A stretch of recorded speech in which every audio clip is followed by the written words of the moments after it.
Welcome to the Cynthia Nyamai Show. What does it take to be successful, celebrated all over the world? What does it take to be an entrepreneur, an industrialist, a billionaire? These are questions that I ask myself in the quest for life.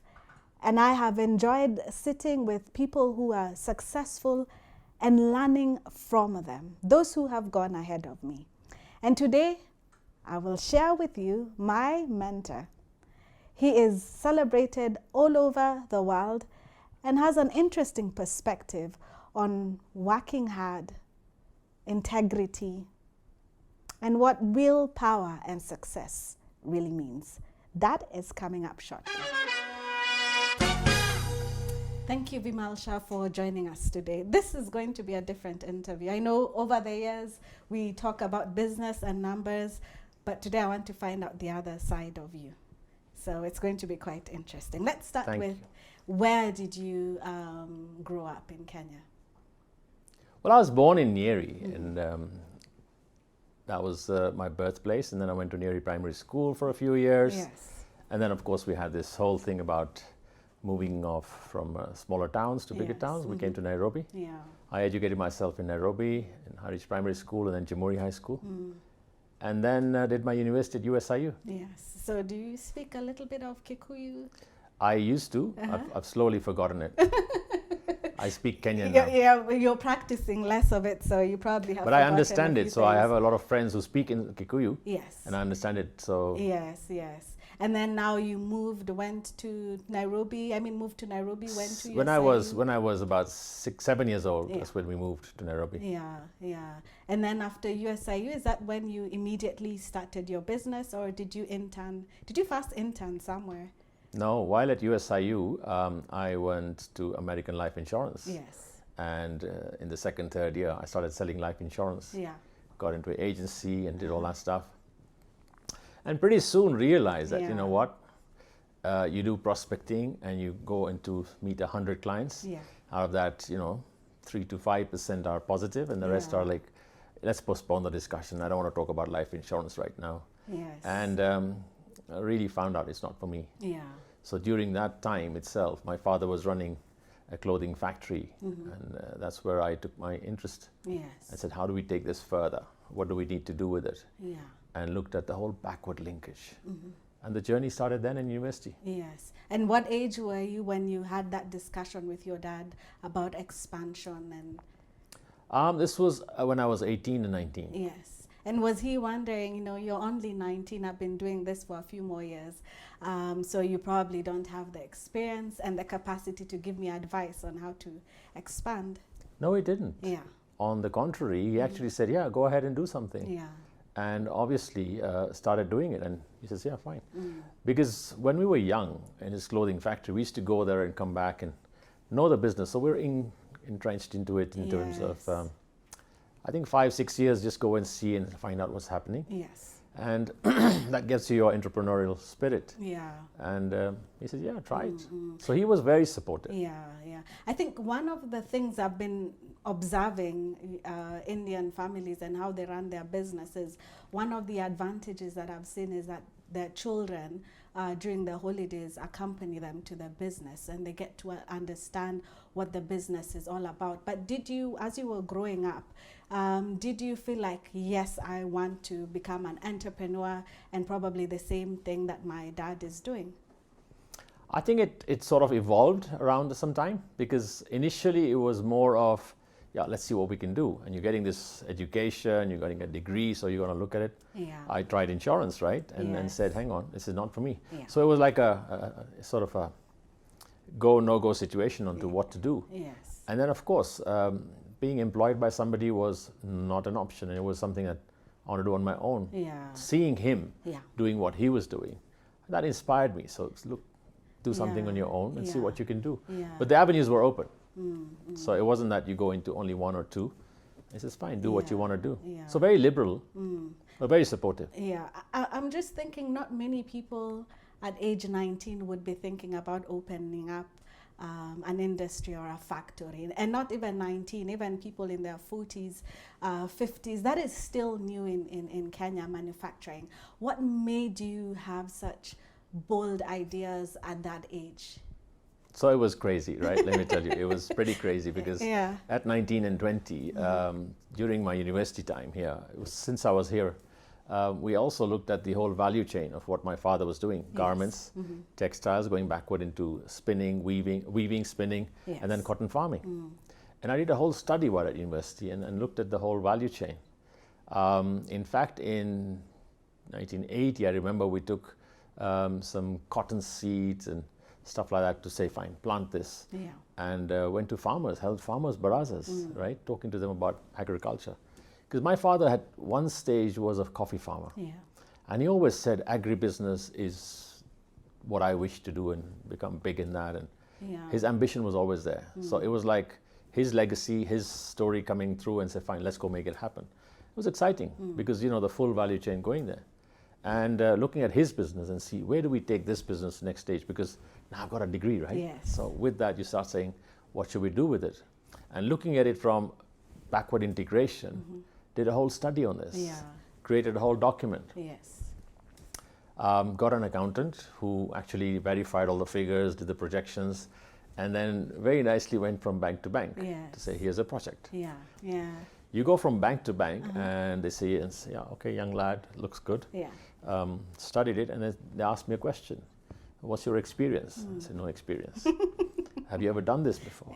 No. Because it was the full value chain, going from seeds right up to crushing to soaps, oils. I just put the whole study together, you know, feeling ambitious and saying, fine, just go to them. It's coming around $50 to $60 million of financing at that time. So went around and said, yeah, banks, what are banks for, right? Just hold on a little. How is a 19-year-old preparing for a presentation like that to a bank and that kind of money? How did you prepare for all that? Did you stand in front of your family and practice? And so it was only three people, right? My brother, myself, and my father. We worked this thing out, and we had a few friends. Apart from that, we had an accountant's firm, right? Accountancy firm who helped us with all the figure work. And we iterated it quite many times.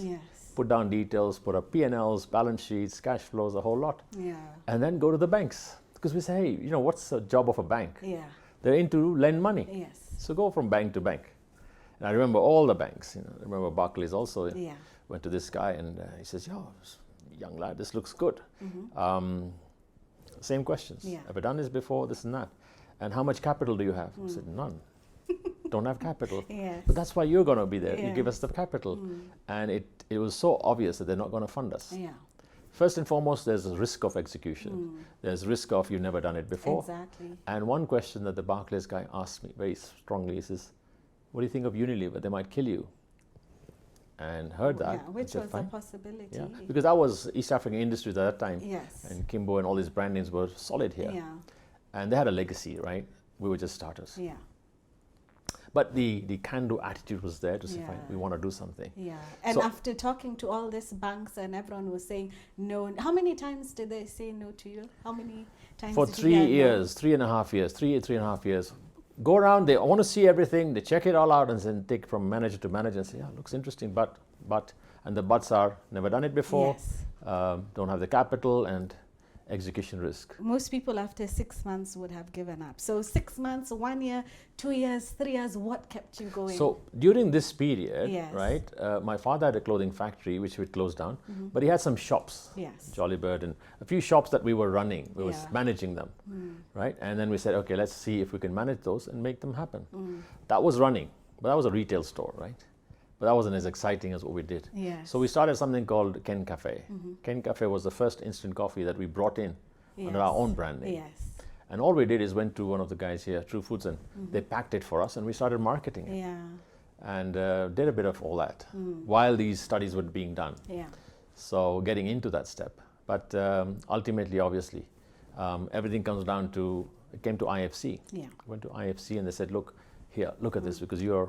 Before we go to IFC, there's a question I'm just asking myself, and I'm wondering, when you talk to banks, and of course, people who are much more, have much more experience, and everyone is still telling you, no, this can't work. This has never worked before. We've never had a 19-year-old come with no experience and run a business like this successfully. What made you think that? Because a lot of times you'll probably think, okay, they're older, they have more experience.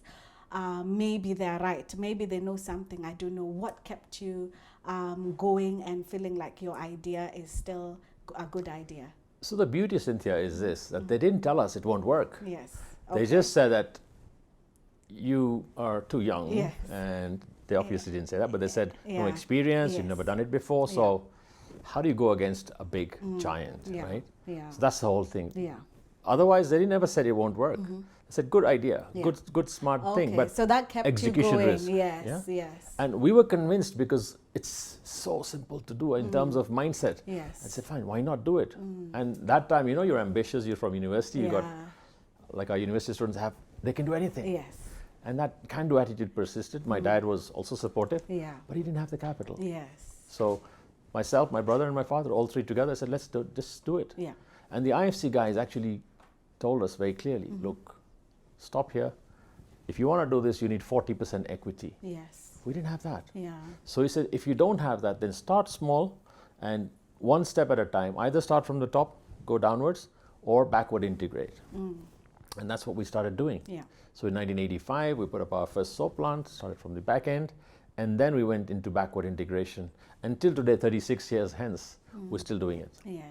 The full value chain, although we've done it all into farming in the whole lot, but we're still doing it across Africa. Yes. I want to find out how the business has evolved, and also a little bit about your personal life. I hadn't prepared you for that because I want to surprise you a little bit with some of the questions I have for you. That and more coming up shortly.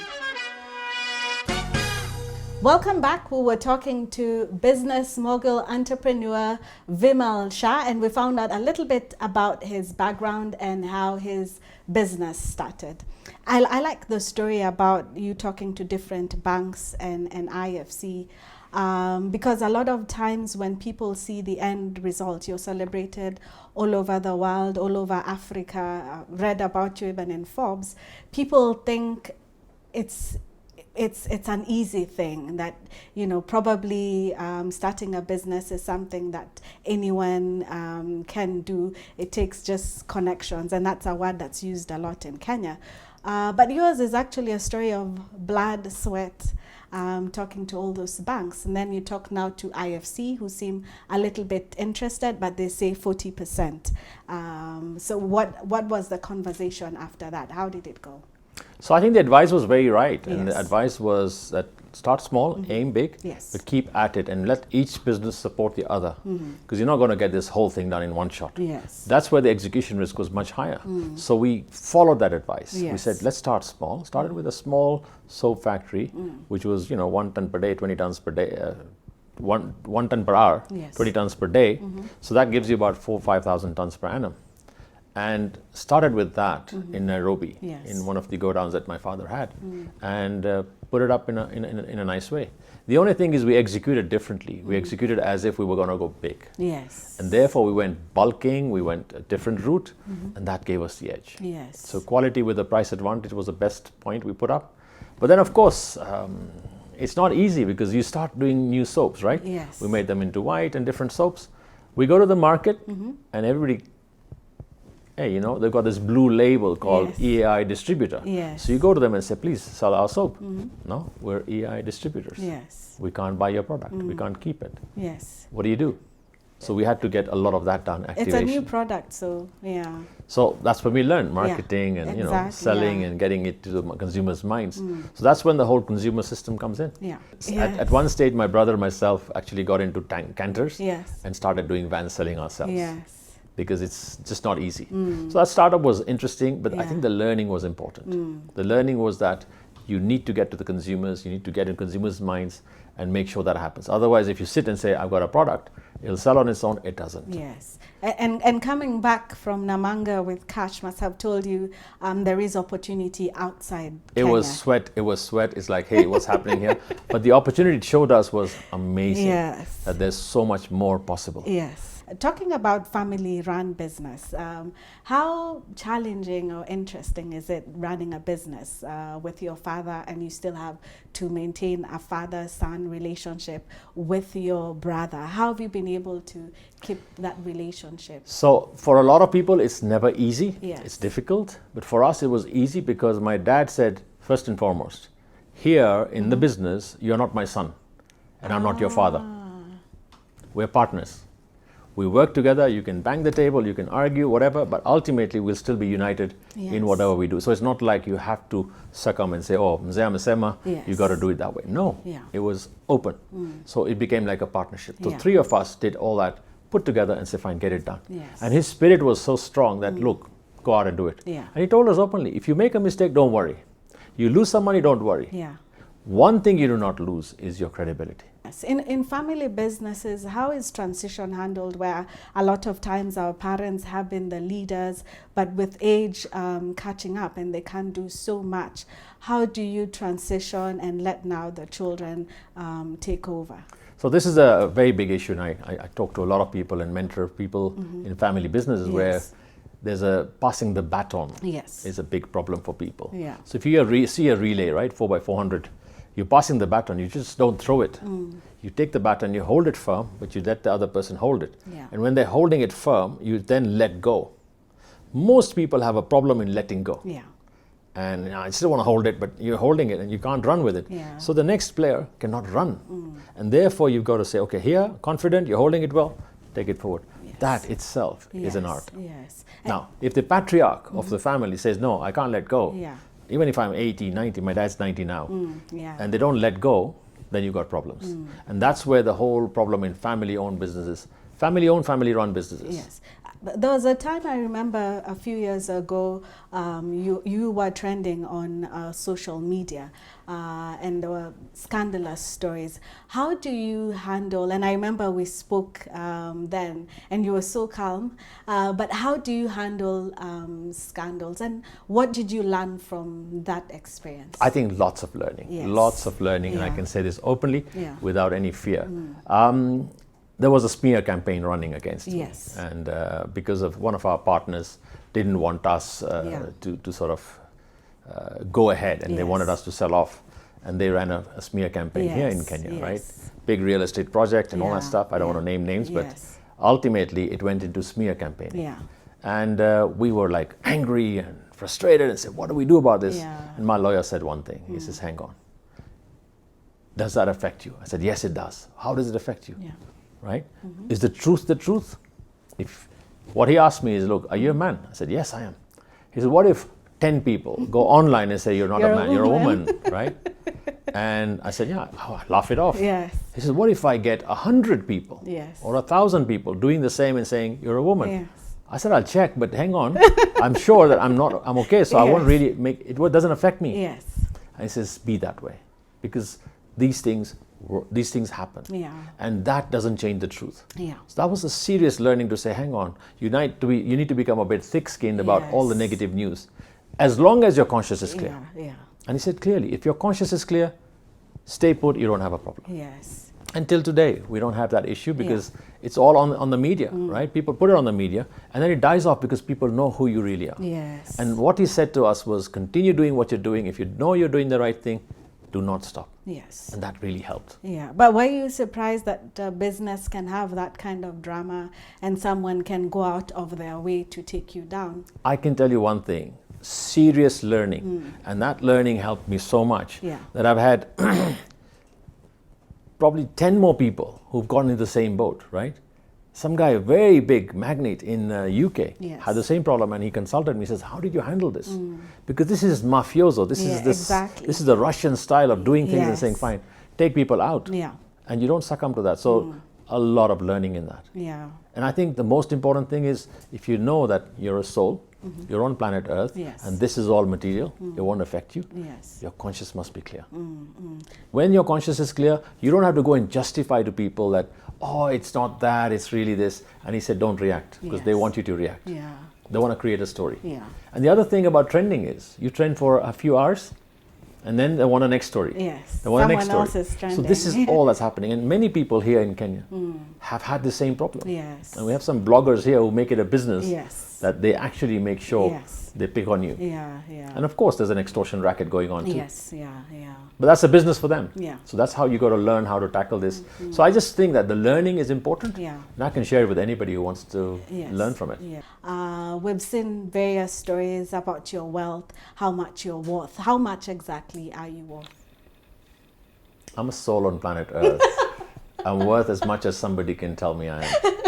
What I am, I am. Yes. What I have may be different, right? That figure can go up and down. That's So true. it doesn't matter. To me, that really doesn't matter. So when Because- people say your business and you are worth billions of shillings, of Kenya shillings, is there some truth to that? I would have to check with my accountants. But anyway, so I'm going to assume that But I maybe, don't think, just that's a very interesting thing, Cynthia. Yes. If you count yourself based on what you've got Yes. as wealthy or not wealthy, I'd rather say, look at your character, look at your standing in society, and look at Yes. who you really are, Yeah. and then count yourself. Rather than saying my wealth is this much money, because that can go away. That's Money, we're all trustees, right? Yes. It comes and goes through us. yeah. So why count yourself and say, fine, I'm rich? That's. I'm a little bit curious. What do you do? I'll ask about your personal life, but what do you do during your free time? What are some of the things that you enjoy? Because I don't see you out a lot. So what do you enjoy doing? So, this person is not an outgoing Yes. extrovert, as a party animal or whatever.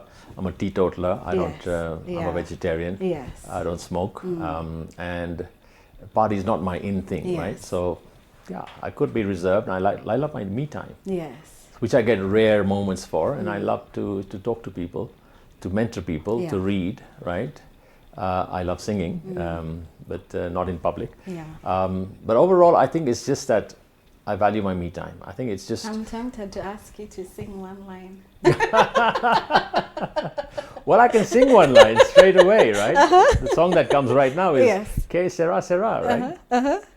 Go on. Que sera, sera, whatever will be, will be.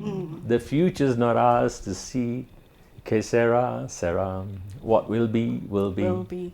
So I believe there's nothing like destiny fixed for you. Yes. On planet Earth, That's true. we need to make the effort to get that destiny done. Yes, for any young person who's looking at you right now and wondering, with COVID and all the challenges that we are going through, how can I make it in life and live a legacy on earth? I think we're in an exciting time. COVID has come, and COVID's going to be with us permanently. It'll be like another flu, right? So flus come and go. But it's such an exciting time because right now you've got digital awareness. You're not unlevel. Somebody from the States or Europe or Africa is not uneven. The level playing field is there. Number two, you've got digital awareness, you've got knowledge, you've got everything available to you. And the opportunities that's opened up is plentiful. Who knew that you could work from home, right? We had to go to an office, to a factory. Now you can work from home. You can work from a device from wherever you are. And that's opened up so many new avenues. What's crucial and important is not get fixated that I have this degree and therefore I can only do this subject. I can't do any other subjects. We can repurpose ourselves when we want to as the times go, right? So rather than get drowned by a tsunami, surf the tsunami. Be on top of it, and really, this is an amazing time. But what we've got to do is the can-do attitude and the spotting of opportunity at the right moment.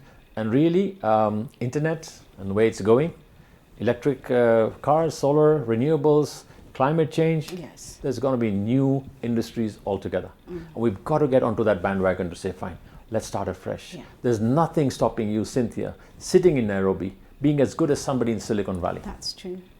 What don't you have? So let's put our minds to work, and that's what's important. Thank you so much, Vimal Shah, for joining us today. Thank you, Cynthia. Well, you had it from Vimal Shah, and I think one thing, I keep on learning. Every time I speak to him, I keep on learning. But one of the things I'm taking from his story is that we all face challenges. What is important is that we do not spend too much time thinking about the challenges and the problems that we are facing. Perhaps the challenge is an opportunity for you to repurpose. See you next week.